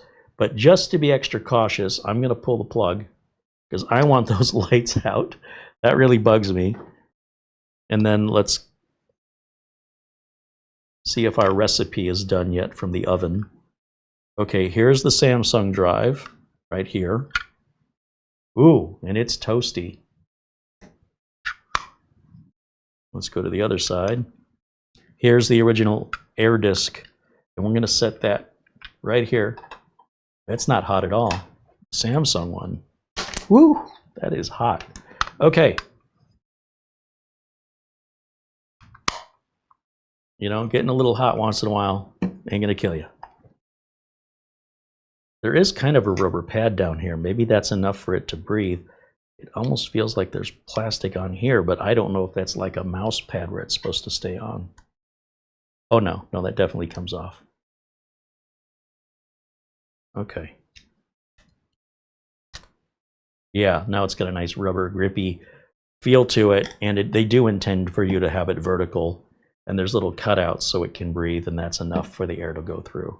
Interesting design. So I'm going to take our Samsung, this is a Samsung drive, and I'm going to put it back in here, and it went right in here like this. And then I'm going to grab the screw, which is right here. You guys probably can't see anything, right? Bring it over here. Let's put the screw in there. Now, if this did its job, it should look exactly the same. When we open Notepad, it should say "Hello World," and this one should remain untouched, unless I did it backwards. But I would assume A was the source drive. I don't know why anybody would do that differently, but probably want to read the directions. Okay, so let's go back to camera 1. And let me grab my power adapter for the mini PC. And don't get these confused. Don't plug the power adapter for this, although that's okay. We wouldn't have that problem. That one's way too tiny.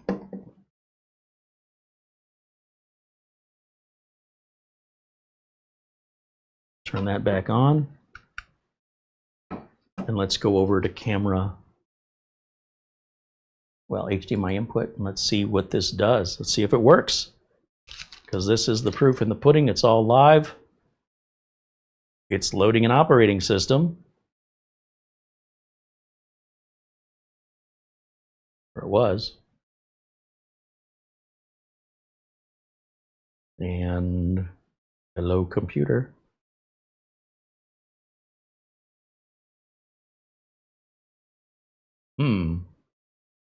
Was that normal? Could have been a BIOS thing since we changed the drive out.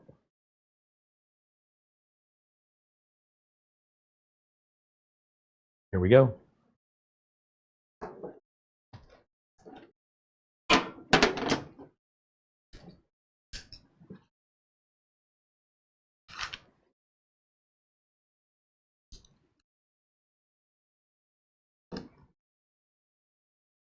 Out of backup. All the icons are in the same places. If I open Notepad, it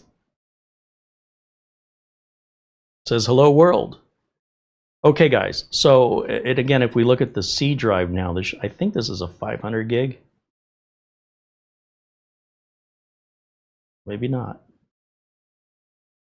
Oh, you know what? It does a literal clone. That means if we look in the disk management, we probably have half of this drive unused. And we'll have to just expand the partition.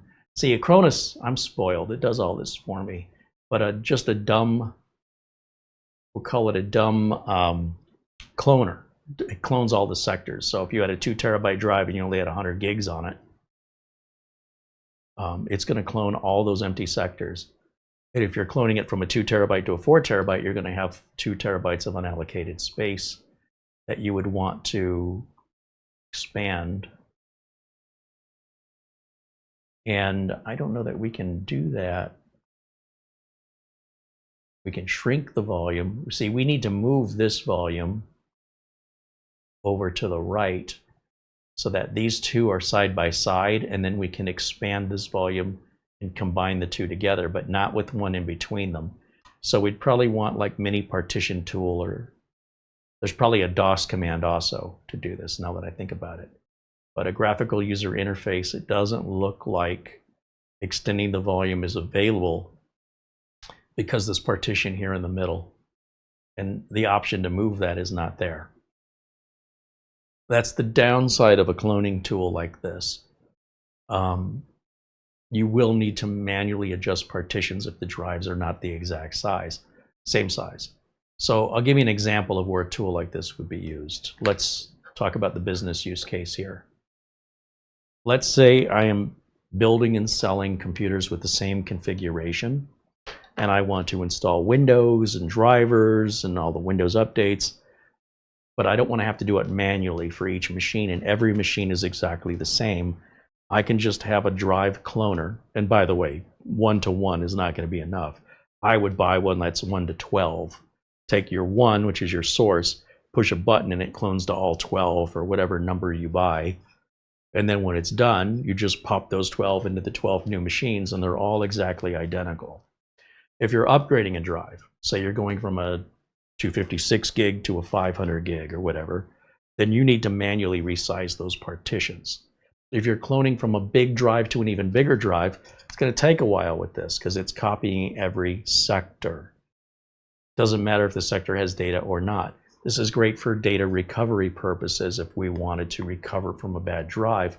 If we can at least read the drive, we can clone it sector by sector forensically over to a good target drive, and then we can try to do the recovery off the good target. From that point forward, we could run data recovery software, because you don't want to run the data recovery on the failing drive.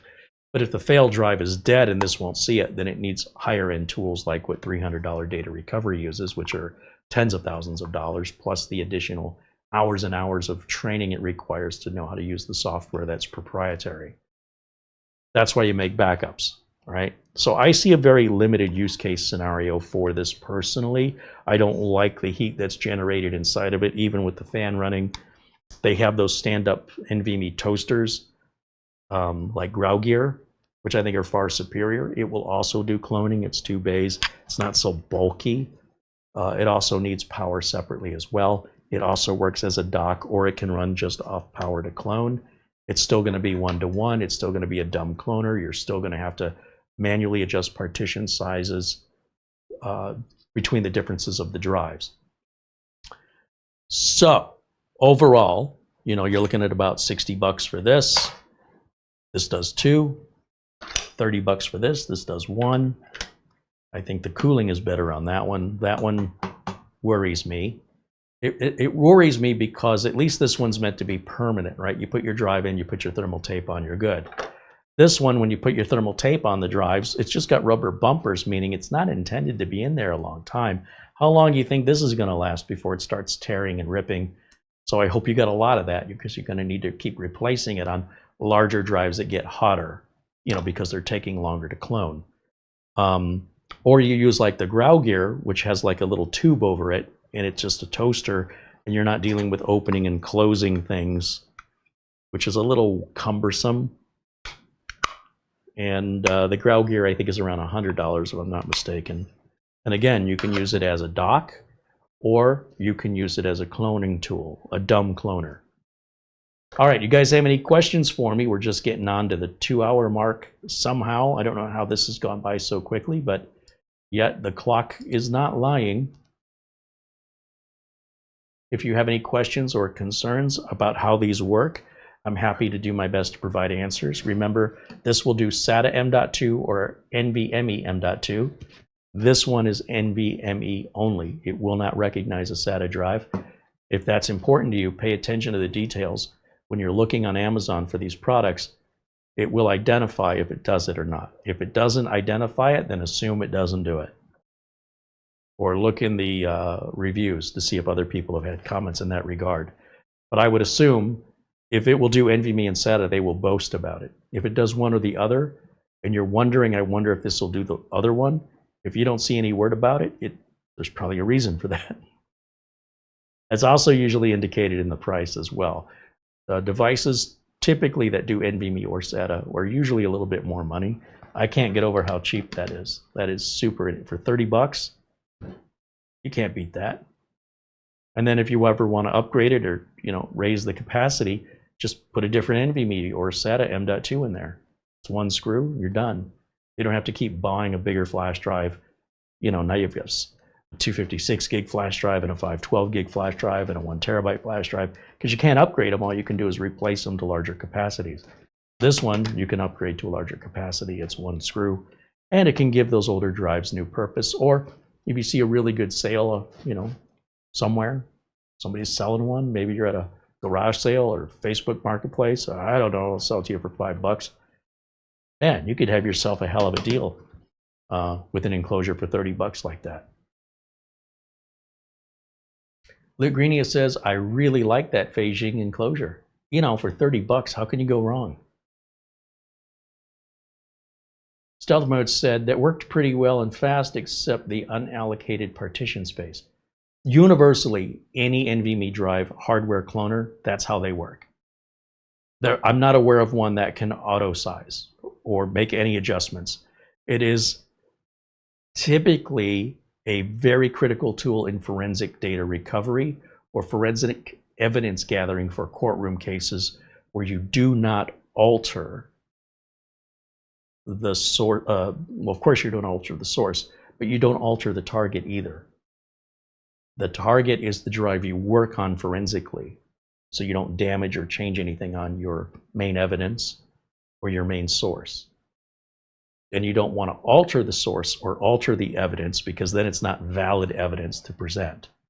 So this is more better suited for forensics, or in a situation where you're changing one drive or installing a bunch of systems and they all have the same drive in them, or that you just want a dual dock. You're not going to use the cloning feature. You're just going to plug it into USB and use this as a dock. But on the other hand, this dock is half the price. So unless you need 2 NVMe's in your dock simultaneously, you'll spend twice as much to have this.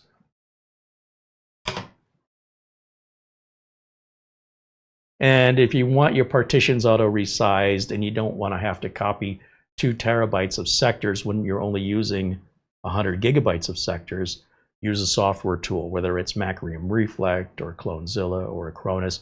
I like Acronis, you guys know that. It does all this for you automatically.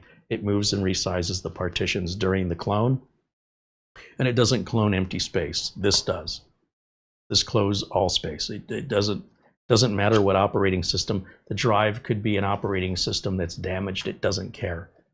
That's why forensically, as a recovery tool or as an evidence gathering tool, it's just going to take the bits, the ones and the zeros, and put them back onto another drive that you can then use that drive willy-nilly to experiment on and try and extract data from, as though you were working on the source without in any way endangering the status of the source or manipulating the source. And this is critical when doing data recovery or presenting evidence in a court case.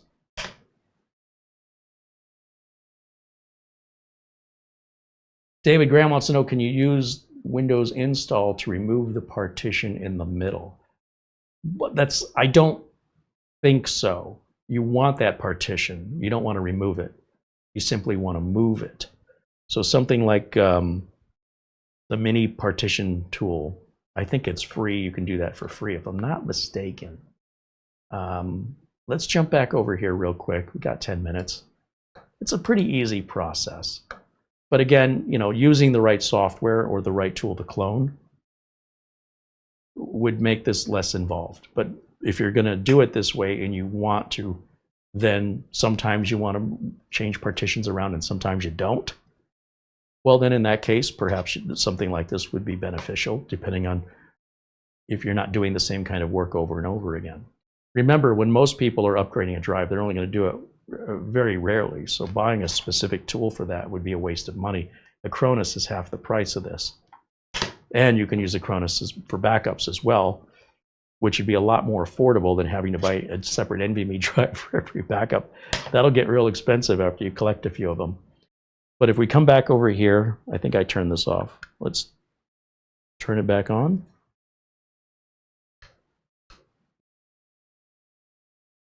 Did I turn it off? I think I turned it off. Let me jump back over to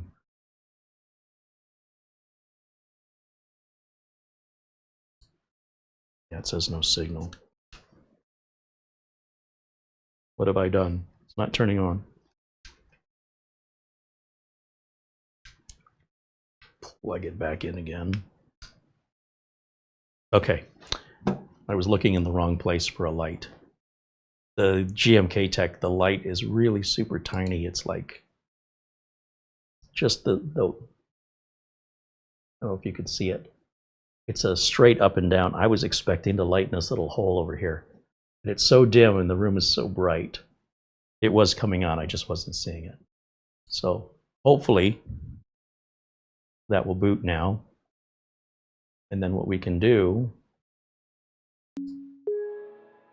oops.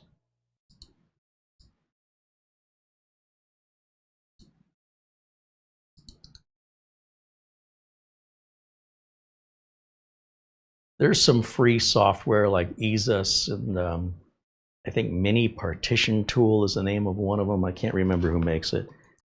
Mini Partition Tool. There's so many of these nowadays. This is made by Partition Wizard. There's a free version and it's limited, but maybe that's all we need. Let's try it. We'll download it. It's a pretty small download. Open that up. Yes.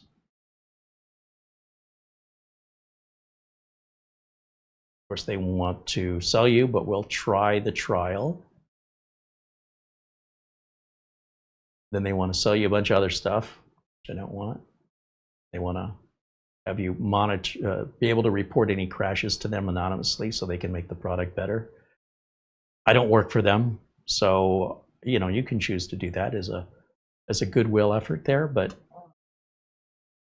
it's optional. Choose for yourself.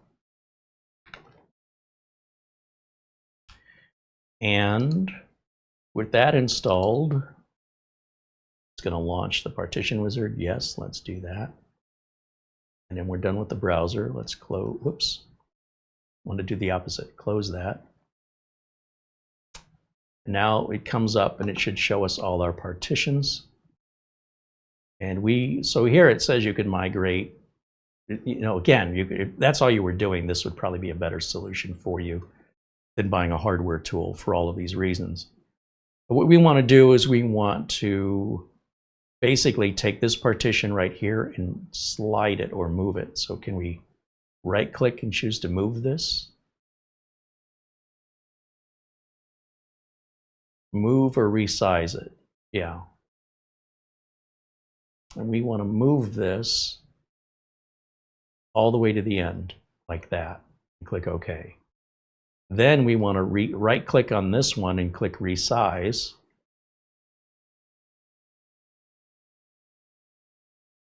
Or I suppose we could probably do merge, but I guess we could just take, will this expand out?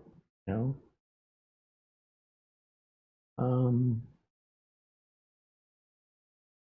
So I guess we want to merge these two. So right click and merge.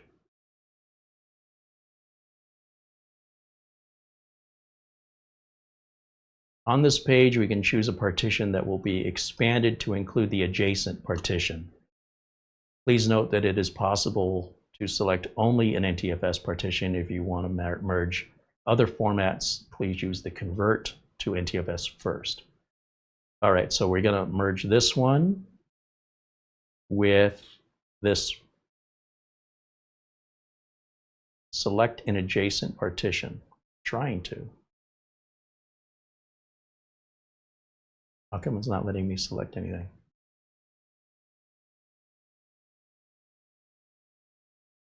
I don't know. Maybe specify a folder. I don't want to do that either. Finish. Please select a partition. I'm trying. Won't let me. Oh, it says it's unallocated. That's why. Okay. Well, if it's unallocated, that means it's just an empty space. So let's hit cancel. And resize was what I wanted to begin with. We want to resize into the unallocated space. And I should be able to just grab this little thing here and drag it. I was thrown because I thought that icon indicated I was moving the partition like we did on that little one. But now I'm just going to expand into all the space and click OK. Now nothing has happened yet. We're just telling it what we want it to do. Now I can say, let's get rid of that. I can tell it to apply these changes. Somewhere it should be like go. Where do we tell it? Oh, right here it says apply. And now it's going to do these. It's going to move. Uh-oh. To unlock all functions. So is it not going to work?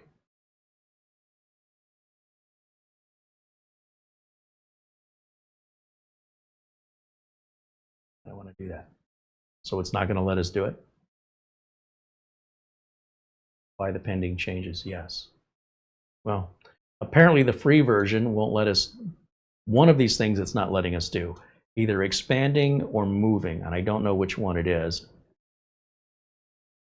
Recover loss, no. So that's the pro. What's the free version do?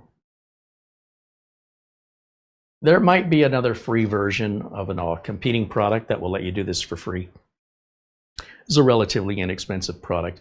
Once we apply these changes, then you're going to see we have a 500 gig C drive, and we would not have to do this with Acronis or, potentially even Macrium and other cloning software that does this for you. Something that you can not really appreciate until you find yourself in this position using a cloning piece of hardware that's just a dumb tool and is literally taking the drive as it is without changes, versus Acronis or Macrium, for example, that are more intelligent and don't copy blank space and can automatically resize partitions depending on, if the target and source drive don't match in size.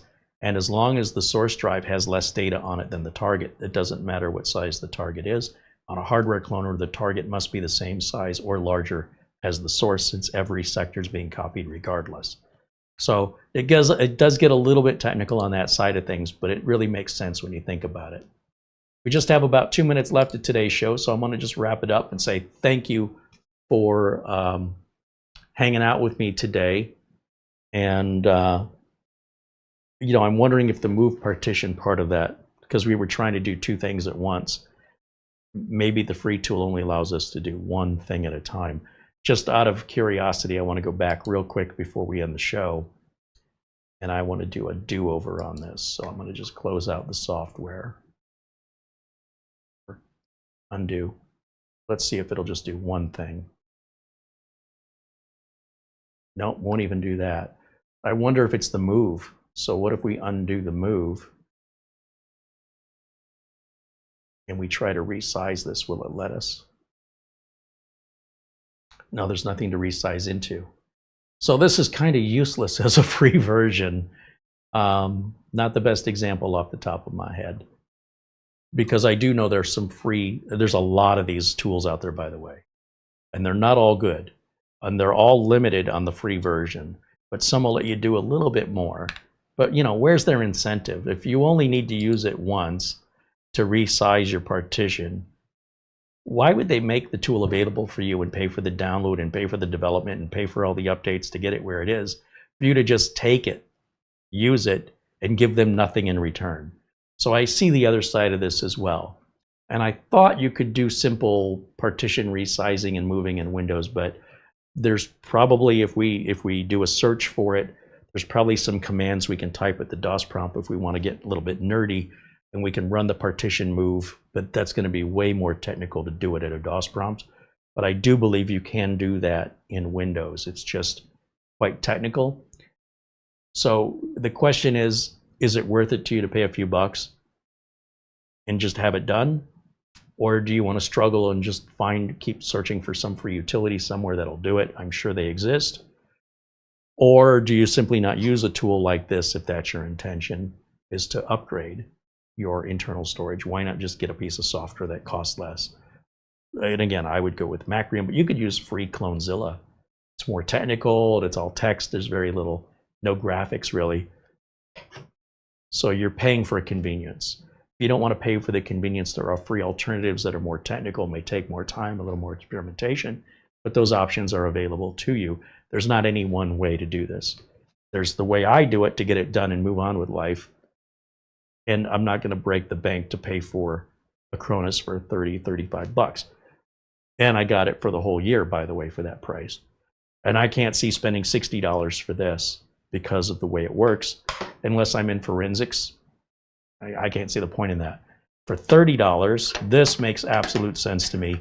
The screen's a fun little add-on, not necessary, but certainly makes you feel like you're getting more for your money. And it can put those older NVMe's back to use. And again, take out any external storage. Listen to your Uncle Carey. Take out any extra storage in your computer.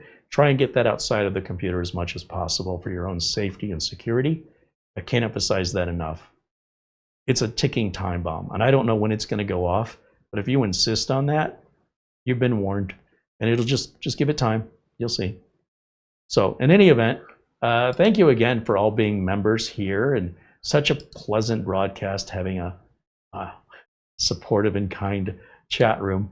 Lately, it's really gotten under my skin with some of the folks that come in here acting as though they're entitled to things, and really throws me off track sometimes because I don't let that slide. You know what I mean? It's hard to ignore them. So just by blocking them, I realize we're missing out on some good people. But unfortunately, that community has some members in it that are ruining it for everybody else. So for our member community here, I can't thank you guys enough for making today's video possible. We paid for this, all these drives we paid for, and this was all done with your contributions and support. Without you, this video would not have happened for the free viewers to complain about. Still cracks me up. Okay, so let's see. Barry Klein said, I'm a bit unclear about the cloner. Is it the data from A to B making a round trip over the USB bus? We never had USB plugged into it, Barry. We never plugged USB. All we had was power. This needs to have power. This one does not. So I think you need to go back and watch it again. I was very clear on that.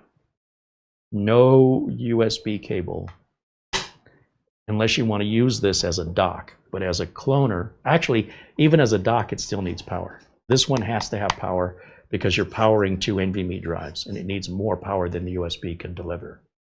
So this one would require power and the USB, but to clone, we did not use the USB cable. It's still brand new in the package. I never even took it out.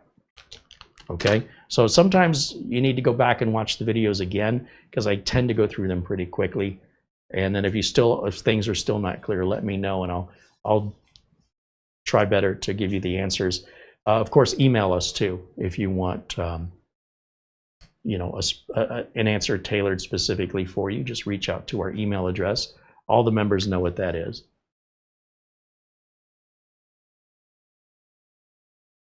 Barry says, I was working when you mentioned that. My bad. Yeah, so no big deal. But again, that's the beauty of these videos. You can go back and rewind what you've missed, or if I'm talking very quickly or you're distracted. I mean, there's a number of times I have to rewind a TV show because the phone rings or something gets my attention and I have no idea what just happened on the TV show. So in that way, the rewind button is always there for you. And again, if questions come up, leave it in the comments or email us directly. Dustin Fuller says, great stream. Uncle Carey and Auntie Mara. Same with Andy Kane, Stealth Mode, and Luke Greenia.